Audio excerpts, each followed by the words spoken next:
Mambo vipi mtazamaji wa Kidani, na kushukuru sana kwa kuchagua kuangalia UTV. Mimi ni Sauda Hussein.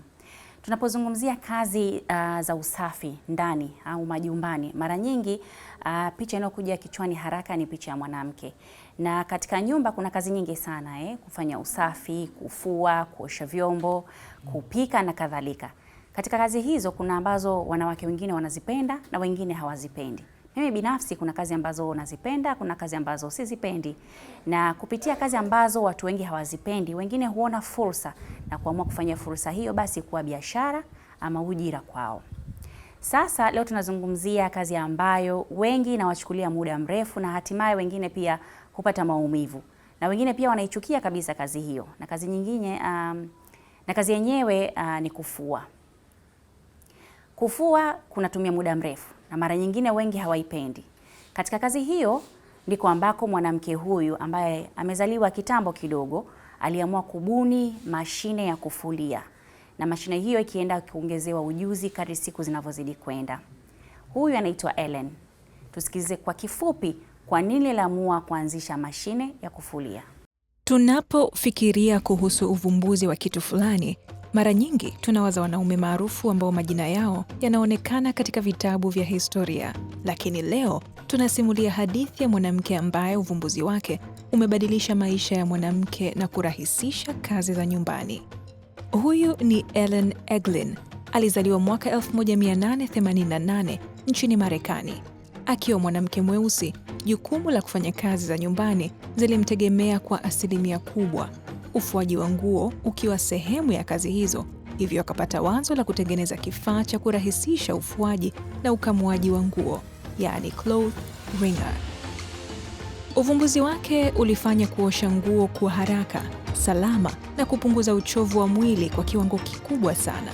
Mwisho wa miaka ya 1800, kufua nguo kulikuwa kazi ngumu na hatari.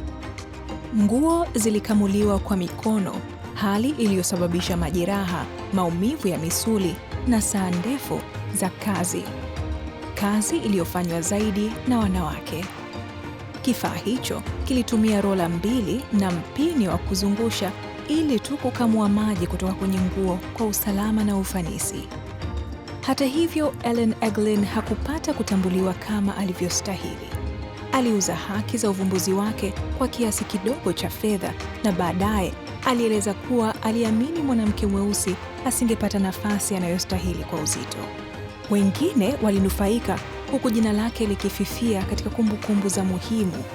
Hadi sasa, kila mashine ya kufua nguo imebeba urithi wa uvumbuzi wake.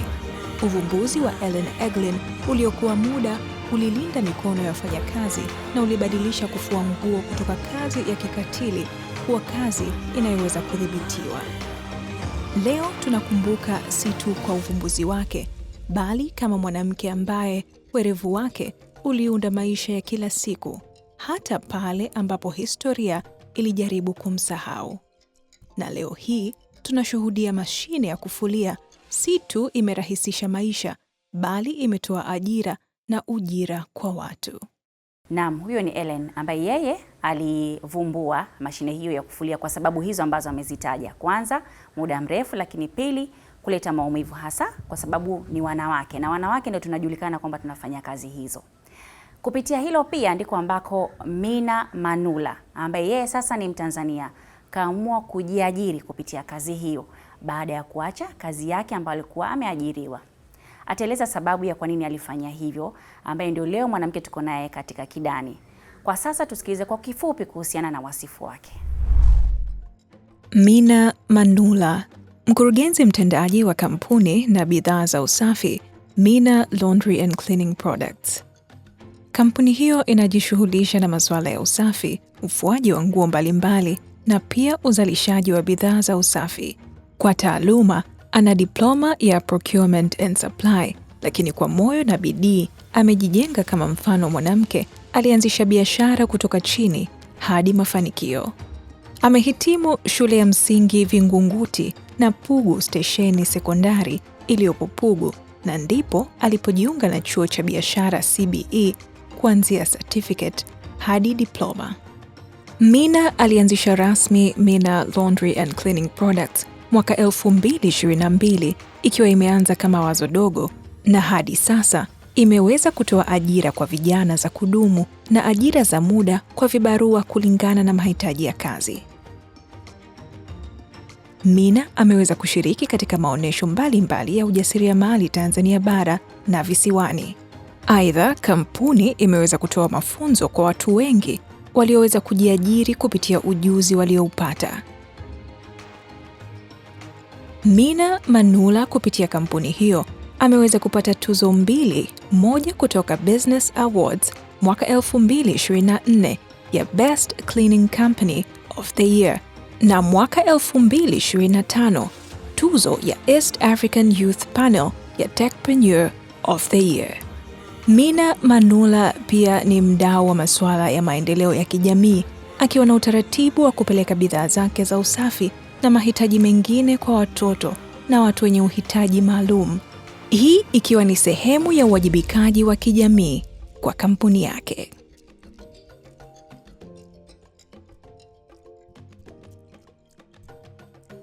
Naam, huyo ndio Mina Manula ambaye tuko naye hapa leo katika Kidani, na kwa kuanza naye, habari dada Mina? Mzima za kwako? Salama. Kazi ya kufua na kufanya usafi ni ngumu sana na wengi nawachukulia muda mrefu sana. Sijawahi kuona mahali watu wanatoa vyombo wanavipeleka mahali vikaoshwe. Ipo hiyo? Hapana. Na ni moja ya kazi ambayo watu wengi pia wanaichukia, especially masufuria. Japo siku hizi mashine zipo. Mashine zipo na mpaka uwe nazo huo uwezo. Kwa nini kufua? Kwa nini usafi? Kwa nini ulichagua sekta hiyo na sio biashara nyingine yoyote? Kwanza kabisa nimeangalia fursa, kwa sababu kama tunavyojua siku hizi watu wengi wamekuwa bize. Tofauti na miaka ya zamani ilikuwa mama yupo nyumbani kwa ajili ya kulea familia na kuhudumia familia. Lakini siku hizi imekuwa tofauti. Siku hizi baba anatoka na mama anatoka. Kwa hiyo mimi niliona kama fursa ya kufua, kwamba watu wako bize, okay, mpo bize, sisi tuwepo kwa ajili ya kuwasaidia. Na ndio maana nikafikiria biashara ya kufua. Na pia kitu kingine niliangalia mazingira ambayo nipo. Niko kwenye mazingira ambayo yana vijana wengi, watu wengi ambao wanajitafuta, wanaanza maisha, wako katika mazingira haya. Kwa hiyo nikaona pia ni fursa kwamba naweza nikafanya hicho kitu na nikawapata vijana wengi au watu wengi, nikaweza kuwasaidia katika hilo. Wakati unaacha kazi na kuamua kujiajiri, nini hasa ambacho kilikuwa kinakuijia kichwani? Kwa sababu watu wengi kufanya maamuzi ya kutoka kwenye mshahara ambao unapata kila mwisho wa mwezi na kwenda kwenye biashara ambayo hujui kama utapata faida ama hasara. Kwako nini kilikusukuma, au nani huo ujasiri tuseme uliupataje? Kwanza sio rahisi kutoka kwenye hela ya uhakika na kuingia kwenye sehemu ambayo hujui uhakika wake upoje. Lakini kikubwa niliweka imani lakini na passion ya hicho kitu ambacho naenda kukifanya, kwa sababu mimi nimekuwa nikitamani kuwa mfanya biashara na sio mwajiliwa. Kwa hata wakati ambapo naacha kazi naingia kwenye biashara, nilikuwa najua ni kitu gani nitaenda kukutana nacho. Kwa nilikuwa niko tayari kukabiliana nacho katika namna yoyote. Kwa hiyo nilikuwa ni ngumu, lakini niliweza kuvuka. Mwanzo ukoje? Mwanzo ni mgumu. Mwanzo ni mgumu sana, kwa sababu kumbuka nimetoka kwenye taasisi ya fedha, unakuja kwenye kufua. Ile jamii au watu kuamini kwamba unaweza kufanya, hiyo ni kitu kigumu. Yaani kwamba mtu anaweza kufanya hiki kitu, yani kuna huo ugumu kwa kutokuaminika kwa huo wakati. Kwa mtu mpaka ufanye, the more unafanya ndio watu wanaanza kuona kwamba okay, kumbe anaweza kufanya. Maana kuna mtu anaweza kupigia, nataka nikuletee suti, lakini nawaza hivi itatoka vizuri kweli? Yaani mtu akuamini. Si ni mashine ndio inafanya kazi. Lakini mtu aamini kama unaweza kuzioperate hizo mashine. Okay. Yeah, kwa hiyo ilikuwa changamoto. Na ilikuwa ya muda mrefu, almost miezi 6 ile ya mwanzo ilikuwa like unalipa tu. Okay. Sawa. Mara nyingi kutoka kwenye ajira kuja huku, kinachohitajika kuanzisha pia biashara ni mtaji. Ukimuuliza mtu mwingine, mbali na wazo, lakini mtaji pia ni kitu kingine ambacho kinatakiwa uwe nacho ili biashara ianze. Mtaji ulikusanya kutoka kwenye ajira ama ulitoka kwenye ajira alafu ukapata mtaji mahali pengine? Mimi kwanza sikuanza na mtaji mkubwa. Nilikuwa nina kiasi kidogo, nilikuwa nina mashine sababu hata kipindi nipo kwenye ajira mimi nilikuwa napenda luxury kidogo. Kwa hiyo nilijinunuliaga mashine ya kufulia ambayo nilikuwa naitumia nyumbani. Kwa hiyo the time imekuja ile wazo kwamba huu mwaka lazima nifanye kitu fulani. Kwa hiyo nikaweza tu kuchukua frame, nikaweka mashine, nikaanza kufanya. Kwa sababu nilikuwa pia nimeacha kwenye ajira, kwa huo muda nilikuwa nina mafao pia, kwamba ukiacha kazi, ukiachishwa kazi na nini alafu unapata hayo mafao. Kwa hiyo yenyewe alinisaidia kuniwekeza, kunipandisha, kuanzisha, naweza nikasema kitu kama hicho. Lakini pia wakati pia naanza nilikuwa ni mtu wa kutoka kwenda kutafuta kufanya marketing, kwenda kutafuta masoko na nini. Kwa hiyo nilipokuwa naenda mara ya kwanza nakumbuka nilienda kwenye taasisi moja ya serikali. Kwa sababu mimi nilipofungua nilianza na vibali. Kabla sijakuwa na biashara kabisa nilianza kuwa na vibali. Kwa hiyo nilikuwa na vibali vyote vya biashara. Ambao mimi intention yangu ilikuwa kwamba niwe na vibali ili niweze kupokelewa popote nitakapoenda, kusema kwamba nafanya kitu fulani, wakiangalia wanaona kweli huyu mtu amesajiliwa na kila kitu anafanya hivyo vitu. Kwa hiyo nilipokuwa na vibali, nilipoanza tu kwa mara ya kwanza nilienda kuomba kazi kwenye taasisi moja ya kiserikali, nikapata kazi, nikapata tenda hapo ya kufua. Kwa hiyo wao waliniambia kwamba tutaanza kukulipa kwanza alafu unatufanyia kazi. Yaani tulikuwa tunakulipa kwa miezi mitatu, yani kama January, February na March. Wananiingizia hela then nitafanya kazi. Baada ya miezi mitatu nalipwa tena, nafanya mpaka miezi 6. Kwa wao pia walisaidia sana kunisogeza. Kwa hiyo nilianza hivyo. Kwa sababu wewe ni msimamizi mkuu sasa ambaye tuseme ni mkurugenzi wa taasisi yako ama wa ofisi yako, kuna watu ambao umewaajiri either kwa mikataba rasmi ama kwa wale ambao wanakuja na kuondoka kulingana na kazi ambavyo unazipata, wingi wa kazi au ukubwa wa kazi. Ni rahisi kiasi gani ama ngumu kiasi gani kumanage hao watu? Mimi kwa pale ofisini kwangu nina watu ambao nimewaajiri kwa mikataba rasmi, watu 3. Kwa hiyo tunafanyaga, mimi pia nafanya pia kazi. Kwa jumla pale tuko watu 4 ambao tunafanya kazi.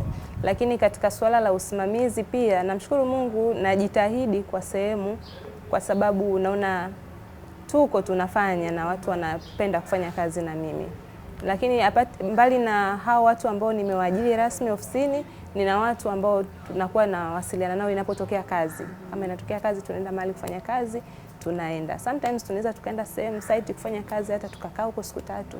Nategemea na ukubwa wa kazi. Kwa hiyo sio changamoto sana, lakini changamoto ni hiyo kwamba kila mtu ana tabia zake, kila mtu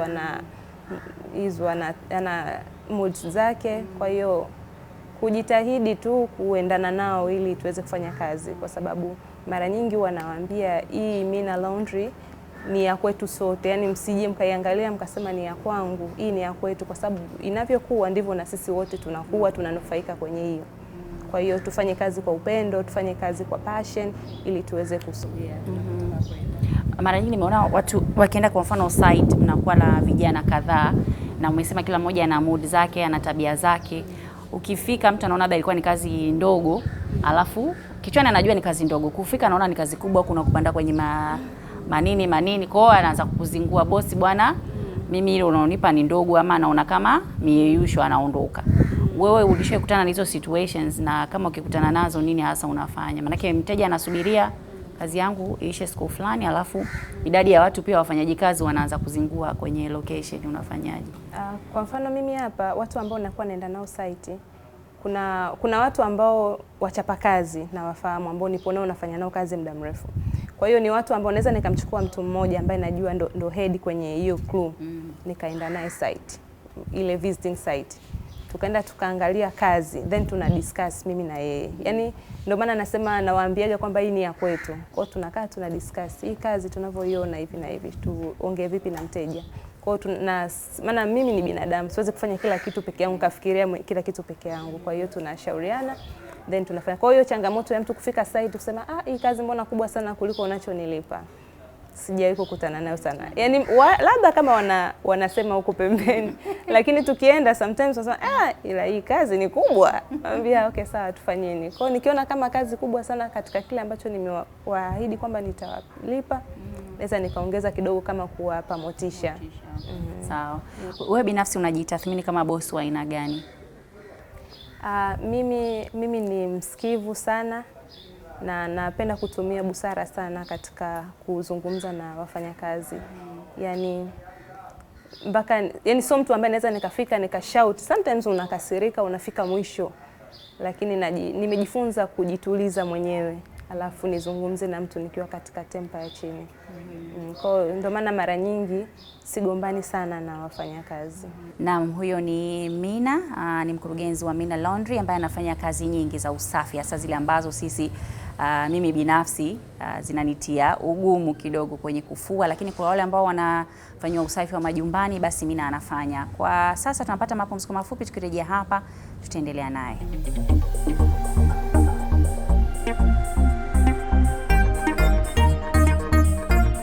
Naam, tumerejea baada ya mapumziko hayo mafupi. Tuko hapa na Mina ambaye ni mfanyabiashara yeye na mkurugenzi wa Mina Laundry ambaye anafanya kazi mbalimbali hasa za usafi, utengenezaji wa bidhaa za usafi na kadhalika.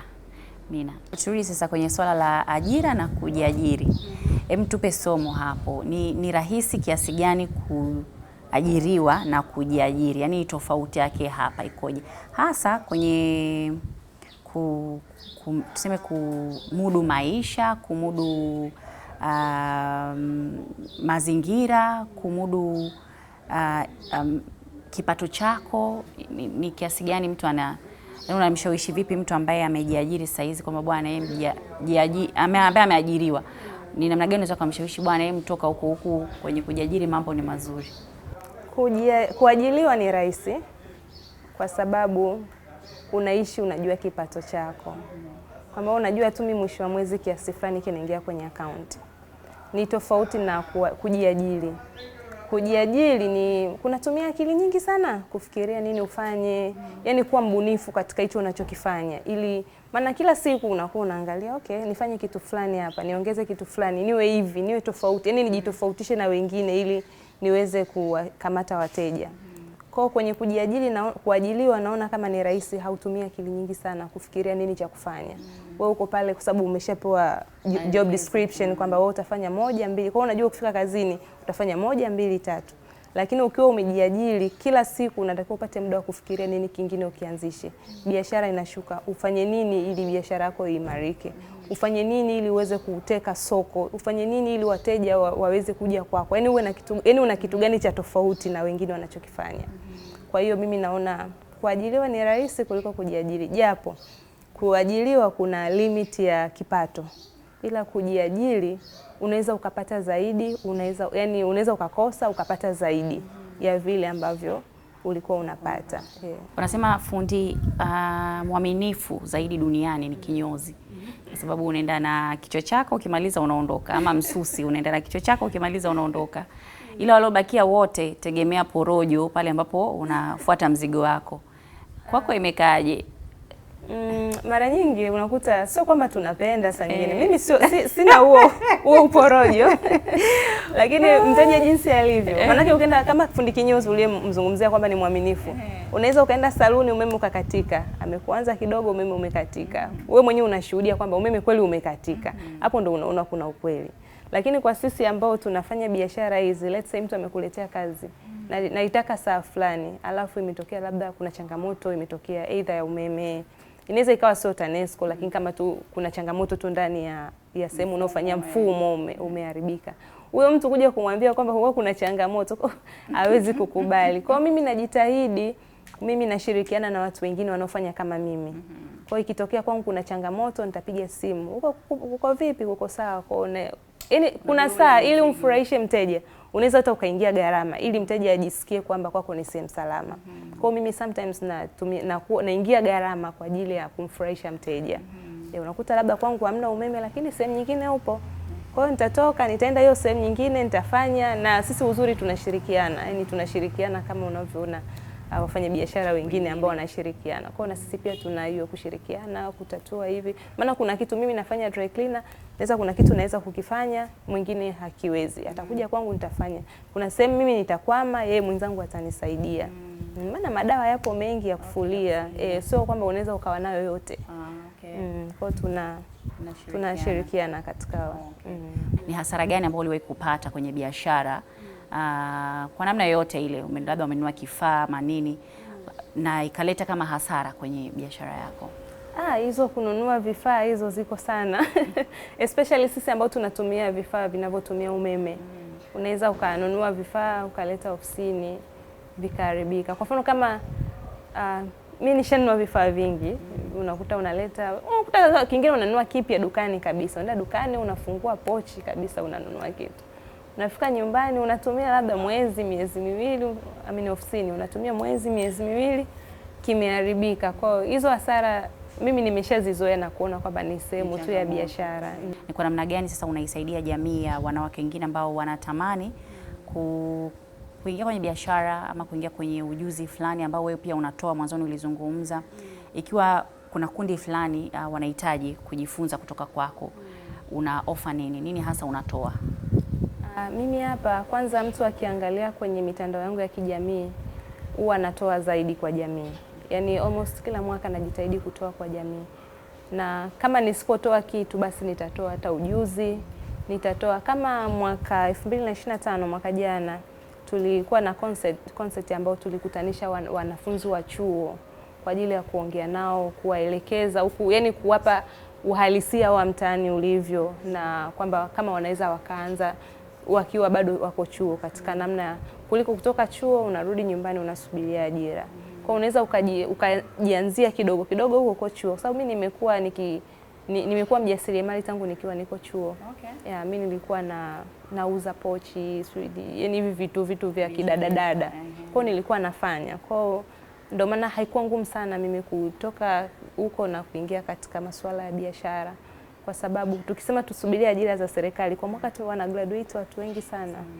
Kwa hiyo najitahidi kwenye kuelimisha vijana, na napenda kuongea na vijana, napenda kushauriana na vijana. Lakini pia kitu kingine ambacho nafanya kama kutoa kwa jamii, nimekuwa ni mtu ambaye kama tushakwenda kwenye wodi ya wajawazito wa mama, kwenda kuwapelekea zawadi kwa wale ambao wamejifungua. Tumeshawahi kwenda kwenye vituo kadhaa vya watoto yatima kwa ajili ya kupeleka, na mimi inanisaidia pia apart from kutoa, lakini inanikuzia soko, especially kwenye hizi product.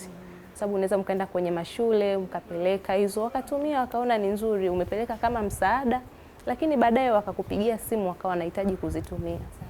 Kwa hiyo nimekuwa nikifanya hivyo mara kwa mara. Nini kijana anatakiwa kufanya kuhakikisha kwamba anasimama, aidha ameajiriwa ama amejiajiri, aidha yuko chuo ama yuko nyumbani kamaliza chuo? Nini tufanye?